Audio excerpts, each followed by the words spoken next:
in the event of an accident in the 2018 Nissan Leaf, if the vehicle has sustained quite a serious amount of damage to the vehicle, the first thing you need to do is when you're actually outside the vehicle, see if there's any exposed wiring or the batteries might be exposed, like the vehicle might have sustained quite a hefty side accident.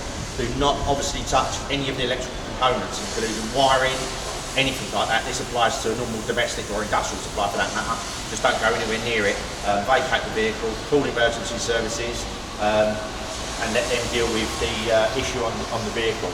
Now, in terms of, and the reasons behind this particular video, is if the vehicle requires what's called in the UK like a paint booth, or in another country it might be called something else, where the vehicle has to go into a body shop for a major repair or body panel repair, so they're actually spraying the body panels.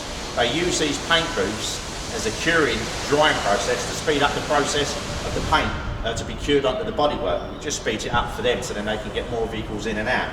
Now, some paint booths have relatively high temperatures, and you need to check with the person who's actually going to be carrying out their work on your particular Leaf as to the temperatures, because if they exceed a certain amount, and it doesn't actually state this in the handbook, which temperatures are detrimental to the vehicle, the DC-DC, the PDM, the power delivery module, and the wiring harness and the battery pack needs to be removed from the vehicle prior to that vehicle going into the paint booth. Now, the reason why I'm bringing this to your attention, guys, is I'd like to know potentially, not personally, how many previous shape Nissan Leafs have actually had damage repair done to them. They've gone into paint booths, and the paint booths would have known this knowledge about the removal of the battery pack and the PDM module and the wiring harness that would have actually done detrimental harm to the battery pack. Because one of the things it states in the manual is you can actually get battery degradation. It doesn't say what degree, but it's worth bearing in mind this, guys.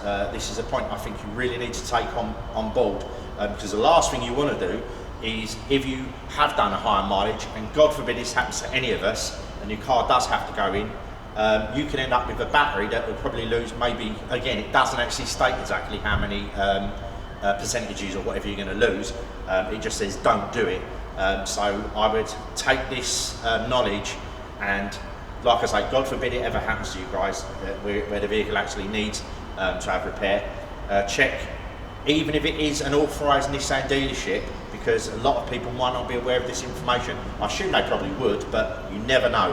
And I say, because it's more pertinent to these vehicles rather than ICE vehicles, it's something just to remember for future.